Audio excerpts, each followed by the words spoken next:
feel now that you are going to play at the last ever event tonight? It's an interesting one because it's such an iconic event to be involved in, which is such a privilege, but it's also a very sad moment for myself and anybody else who's also been involved with the brand. You know, it means a lot to a lot of people. So it's a little bit of a double-edged sword, you know. I'm really happy to be involved, but also very sad to see it go, you know. How was the first night on Friday? It was really, really good. You couldn't have asked for more, really. The people that were there had a great time. All the DJs did really good. It was nice to see some of the guys that used to play a long time ago come back and play again, playing the old music they used to play. Like Fergie was playing the techno, and it was really nice to see. And the Polysexual downstairs as well, like, you know, Polysexual had a real big affinity with the Godskitchen brand.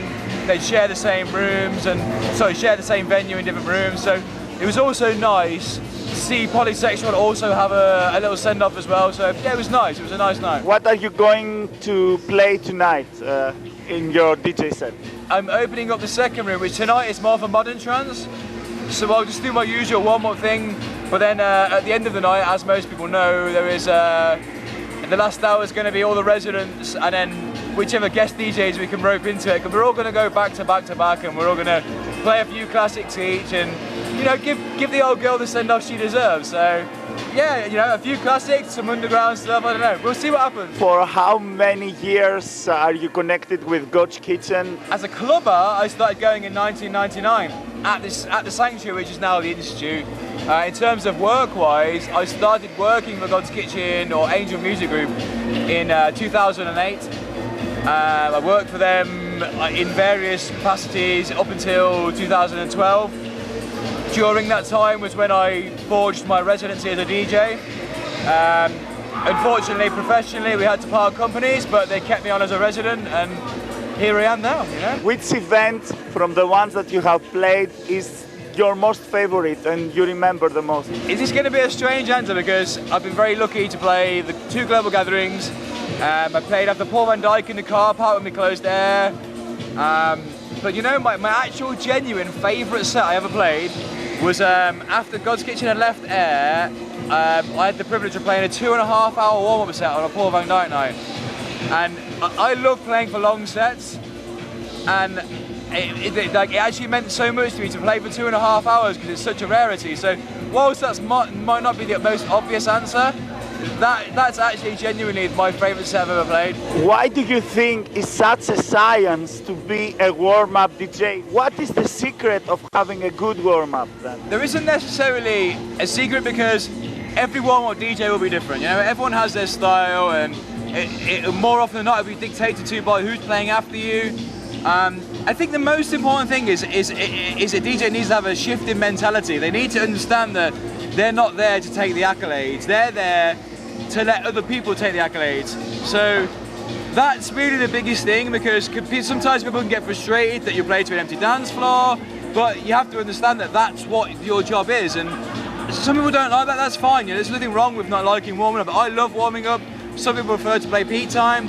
You know, it is what it is. We're all just, you know, we're very privileged to play music to people, and everyone has their own way of going around things, and it is what it is. But yeah, mentality, I think, is the most key important thing. Are you tempted to play big tracks when you are a warm-up DJ? Sometimes you have to mentally just rein yourself back a little bit and just say, look, it's not about you, it's about them. You know, I've been very fortunate to also play some really good peak time sets, and I do really enjoy them, but I am most comfortable playing early on. Come on, just set the tone. I get a real sense of achievement from watching a dance floor slowly build up, you know. But not everyone likes that. It's cool. That doesn't mean that if you're a DJ that doesn't like doing that, doesn't mean it's wrong, you know. Everyone's different. What is your sound? Well, one of the reasons I like playing early on is because I can play across the board in genres. I can play some house music, some progressive music, some techno, some breaks, you know. And so I like everything, you know. I was brought up on a staple of trance, hard house, garage, like techno, progressive, so I like everything, and that's why I like playing early on, because all these genres I can move between them, you know. As soon as you start upping the BPMs, it's very hard to incorporate other genres into what you're playing. So if I had to narrow it down, I'd just say I'm a house and techno DJ. It's the easiest way to say it, you know, because I could be here all night going, well, I play this, and I play this, and I play this. house and techno. Your 3 all-time favorite Godskitchen tracks then? One definitely sticks out is a track by PQM. It's called You Are Sleeping, Luke Chable remix. Oh, I like digging that out. I also like Way Out West Mind Circus. And I've got to say, Sasha Expander always goes down well. Not even just at Godskitchen, everybody loves Sasha Expander. And yeah, if I had to, you've really put me on the spot there, but yeah, if I had to name 3, there we go, we'll go for them. Do you carry on producing music? Have you ever produced music? Are you a producer as well? So I used to play on the hard house scene, and I had some tracks released back then on vinyl. And then I kind of took a step back from that and moved around. So I took a little step back. I'm a DJ. I don't really like producing, but it's now become a bit of a necessity as an up-and-coming DJ. You have to produce. So I'm working on things. I have one track finished. I'm working on another. There's plans, you know. They're just people always say watch this space, but you have worked also as an agent, and you have worked helping other artists. Did you find it easy to help other artists getting publicity and moving forward their projects? When I used to work at Godskitchen, one of my main roles was to work with the artists, particularly on the nights, you know, look after the DJs. And being I used to be a clubber and then a DJ myself, I know their mentality, I know how, you know, like what they want and what they don't want. So in terms of going to the other side of the fence, and then I was working with artists again. So I kind of found that side of it natural. In terms of getting bookings for them and stuff, you know, it was fine. It just wasn't working out, so I took a little step back. But yeah, I enjoyed it. The music industry is like my life. Anything to do with dance music, I love it. So I will do any job for anybody. Like if I'm helping friends out or anything like that, I just enjoy being around the whole scene in any way, shape or form, really. These lasses played a DJ set, and just the strange question came to my mind: why not many other girls playing at the Godskitchen event?